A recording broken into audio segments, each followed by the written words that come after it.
আর এদিকে বাড়ির টাকা হজম, বাংলার বাড়ির টাকা পেয়েও ঘর তৈরিতে অনীহা। কেউ আবার বাড়ির টাকা পেয়ে জমিটাই বিক্রি করে দিয়েছেন। উত্তর দিনাজপুরের গোয়ালপুকুরের ছবি দেখুন। উপভোক্তাদের বোঝাতে বাড়ি বাড়ি যাচ্ছেন প্রশাসনের কর্তা ব্যক্তিরা। আইনি পদক্ষেপেরও হুঁশিয়ারি দেওয়া হয়েছে তাদের।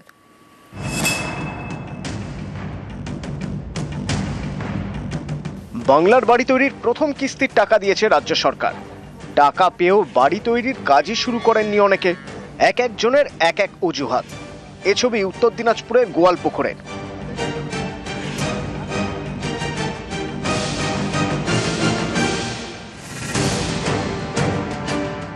গোয়ালপুকুরের ২ নম্বর ব্লকে ১১টি পঞ্চায়েত। বাংলা আবাস যোজনার প্রথম কিস্তির টাকা পেয়েছেন মোট ৫,০১৩ জন উপভোক্তা। টাকা পাওয়ার পরও অন্তত ৫১৩ জন এখনো ঠিকমতো বাড়ির কাজই শুরু করেননি। কেউ আবার টাকা পেয়ে জমি বিক্রি করে দিয়েছেন। গোয়ালপুকুরের নিজামপুর ১ নম্বর গ্রাম পঞ্চায়েত এলাকায় সব থেকে বেশি অভিযোগ। ঘরের টাকা পেয়েছিলেন? হ্যাঁ পেয়েছিলাম। কত? ৬০,০০০। ৬০,০০০ পেয়েছেন। বাড়ি কেন তোলেন নাই? বাড়ি একটু লেট হয়ে গেছে। কেন? হয়তো একা মানুষ, কি করব, ঘর ভাঙতে হয়, আবার রোড আনতে হয়, বালু আনতে হয়, সিমেন্ট আনতে হয়। বাড়ি করতে আমি চলে গেছে বাহার, তখন বাড়ি করতে পারবো। আচ্ছা, মনে করবো কাল সে কাজ করবো, একটা আছে বালু আছে। কাল থেকে কাজ করবেন? হ্যাঁ, কাল থেকে কাজ করবো।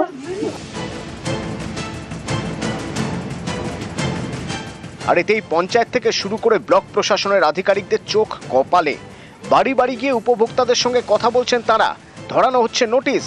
ঘর তৈরি না করলে আইনি পদক্ষেপের হুঁশিয়ারিও দেওয়া হয়েছে। যেসব উপভোক্তা প্রথম কিস্তির টাকা পেয়েও বাড়ি তৈরি করেননি, তাদের দ্বিতীয় কিস্তির টাকা আটকে দেওয়া হয়েছে। ফার্স্টের কিস্তির টাকা ঢুকেছে, যদি তোমরা ঘর না করো তার পরের কিস্তি আমরা প্রধানের বা এই অঞ্চল থেকে বা ব্লক থেকে এরা আটকে রেখে দিয়েছি। তো এখন যদি বাড়ি না করে তাহলে কি ব্যবস্থা নেবেন আপনারা? আইনের মাধ্যমে ব্যবস্থা নিতে হবে। প্রধানমন্ত্রী আবাস যোজনার টাকা নিয়ে কেন্দ্র রাজ্য দীর্ঘদিনের টানাপোড়েন। কেন্দ্রের বিরুদ্ধে বাংলাকে বঞ্চনার অভিযোগে সরব রাজ্য সরকার। গরিবদের মাথার উপর ছাদ দিতে রাজ্যের টাকায় বাংলার বাড়ি প্রকল্প শুরু হয়, কিন্তু বাড়ি তৈরিতে উপভোক্তাদের একাংশের বেনিয়ম। এতেই কড়া প্রশাসন। গোয়ালপুকুর থেকে চঞ্চল মোদক, নিউজ ১৮ বাংলা। ঘাটাল মাস্টার প্ল্যানের কাজ শুরু হওয়ায় খুশি হুগলির গোঘাটের বাসিন্দারা। ভরা বর্ষায় শিলাবতী নদীর জল আমোদর হয়ে ঢোকে হুগলির গোঘাটে। তখন দুর্ভোগের এক শেষ। আর তাই গোঘাটের বাসিন্দারাও চাইছেন দ্রুত মাস্টার প্ল্যানের বাস্তবায়ন হোক।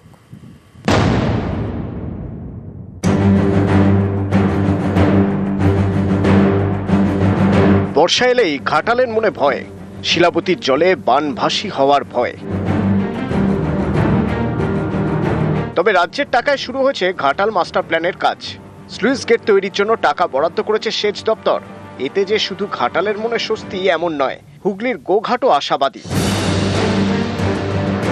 কারণ ঘাটাল ভাসলে গোঘাটের একাংশও ভাসে। হুগলির গোঘাট পশ্চিম মেদিনীপুরের ঘাটাল লাগোয়া। গোঘাটের আমোদর নদ গিয়ে মিশেছে ঘাটালের শিলাবতী নদীর সঙ্গে। বৃষ্টিতে শিলাবতীর জল বাড়লে ঘাটাল লাগোয়া গোঘাটের আমোদর নদের জলও বাড়ে। আর তার জেরেই গোঘাটে ঢোকে শিলাবতীর জল। কয়েকদিন আগেও বানভাসী হয়েছে গোঘাটের বিস্তীর্ণ এলাকা। জমিতে জল জমে তিল, বাদাম, পাট চাষে ক্ষতি হয়েছে। প্রতিবার বর্ষাকাল এলেই শিলাবতী নদীর জলে ঘাটালের পাশাপাশি প্লাবিত হয় পাশের জেলা হুগলির গোঘাটের বালি পঞ্চায়েতের একাধিক গ্রাম। ডোবে ঘর বাড়ি, চাষের জমি। ক্ষতিগ্রস্ত হয় একাধিক ফসল, তিল, বাদাম, পাট সহ একাধিক ফসল চাষিরা ঘরে তুলতে পারেন না। তাই এখানকার মানুষও অপেক্ষায় রয়েছেন ঘাটাল মাস্টার প্ল্যানের। আলুর পরবর্তী ফসলগুলো প্রতি বছরই নষ্ট হয়। ঘাটাল মাস্টার প্ল্যান তো হচ্ছে। হ্যাঁ, ঘাটাল মাস্টার প্ল্যান হচ্ছে। সঠিকভাবে যদি পরিকল্পনা মতো হয় তাহলে এটা খুবই উপকার হবে। প্র্যাকটিক্যালি এই এলাকাটা ঘাটালেরই কানেক্টেড। চাষবাসের প্রচুর ক্ষতি হয়।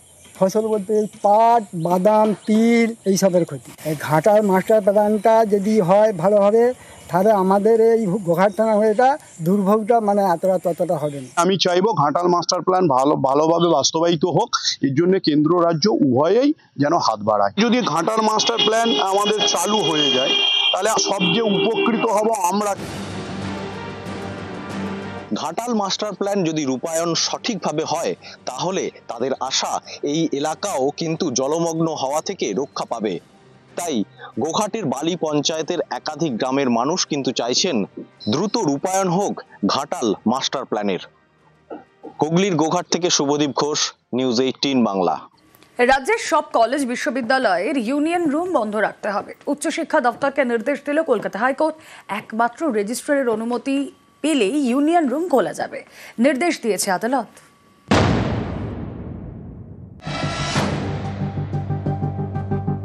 25শে জুন কসবার ল কলেজে গণধর্ষণের অভিযোগ।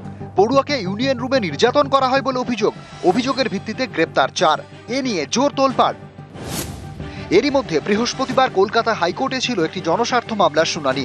সেখানে বিচারপতি সৌমেন সেন এবং বিচারপতি স্মিতা দাস দে উচ্চশিক্ষা দপ্তরকে নির্দেশ দেন রাজ্যের সমস্ত কলেজ বিশ্ববিদ্যালয়ের ইউনিয়ন রুম চিহ্নিত করে বন্ধ করতে হবে।